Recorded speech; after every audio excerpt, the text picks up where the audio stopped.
तो देखो बेटा, हम इसके पहले लेक्चर में आपको बताए थे कि लाइन एंगल कुछ क्वेश्चन करने के लिए आज मैं नया वीडियो को लाए हैं जो आप देखेंगे कुछ कैसे प्रूव की जाती है। ऐसे ही लगातार लगातार एक के बाद में एक क्वेश्चंस देते रहेंगे और लाइन एंगल के क्वेश्चंस इतने इजीली कर देंगे कि आप सच में एक देखेंगे तो महसूस ना होगा कि कितना आसान मैथ होता है। और सबसे बेस्ट टॉपिक्स इसको पढ़ने के बाद हम ट्रायंगल्स के बारे में सीखेंगे। तो पहले लाइन और एंगल कंप्लीट कर लिया जाए। उसमें कुछ क्वेश्चंस हैं और कुछ मैंने थ्योरी करा रखे हैं पहले, तो उसको पहले देख लीजिएगा। तो देखेंगे क्वेश्चन में बोला है कि निम्न आकृति में यदि कोण पी क्यू आर बराबर कोण पी आर क्यू है, यानी पी क्यू आर के बराबर पी आर क्यू है, तो कहना तो सिद्ध कीजिए यानी प्रूव करिए कि कोण पी क्यू एस के बराबर हो पी आर टी। कह रहा सिद्ध करके दिखाइए कि इतना के बराबर इतना होना चाहिए।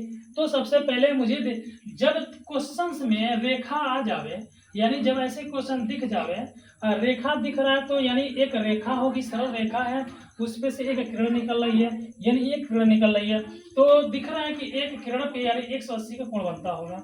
तो सबसे पहले एक रेखा लिखेंगे पी क्यू आर, यानी एक ऐसी रेखा है जिसपे किरण निकल रही है, लिखेंगे पी क्यू आर, लिखेंगे कोण P Q R plus P Q S, कोण P Q S is equal to 180 degree.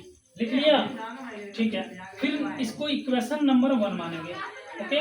फिर दूसरा इक्वेशन चलेगा पी आर क्यू, कोण P R Q plus P R T, कोण पी आर टी। क्यों जाएगा? क्योंकि यहाँ भी तो एक रेखा दिख रही है, एक रेखा से किरण निकल रही है, तो दोनों कोण को जोड़ना पड़ता है, इसलिए हमने पी आर क्यू और पी आर टी लिखा इज इक्वल टू 180 डिग्री। इसको इक्वेशन नंबर 2 मानेंगे। With 2 equations with the help of the resolve this questions answer, यानी दोनों इक्वेशन के सहारे हम इस क्वेश्चन को सॉल्व करेंगे। लिखेंगे समीकरण नंबर 1, समीकरण नंबर 1 और समीकरण नंबर 2 से, यानी समीकरण 1 और 2 के सहारे हम हेल्प करेंगे। लिखेंगे कोण पी क्यू आर प्लस कोण P Q S is equal to, अब 180 कैंसिल हो जाएगा क्योंकि डिवाइड करेंगे तो कैंसिल हो जाएगा। फिर लिखेंगे कोण पी आर क्यू प्लस कोण पी आर टी, ओके। अब हम हमें देखेंगे सिद्ध क्या करना है, पहले उसको ट्रिक्स ले लेंगे। हमें सिद्ध जो करना होता है ना, प्रूफ करना होता है, उसको ट्रिक्स ले। यानी पी क्यू एस दिख रहा है, यानी पी क्यू एस यहाँ देखिए, उसे अंडरलाइन करिए। फिर दूसरा पी आर टी यहाँ है, यानी हमें इन्हीं दोनों चीज को निकालना है। तो जब इन दोनों चीज को निकालना है तो अंडरलाइन करेंगे तो मालूम चलेगा, ताकि हमें क्या बचाना है, क्या कैंसिल आउट करना है। तो यहाँ पी क्यू आर है और ये पी आर क्यू दोनों एक ही है, तो ये हो जाए कैंसिल आउट, ये हो गया कैंसिल आउट।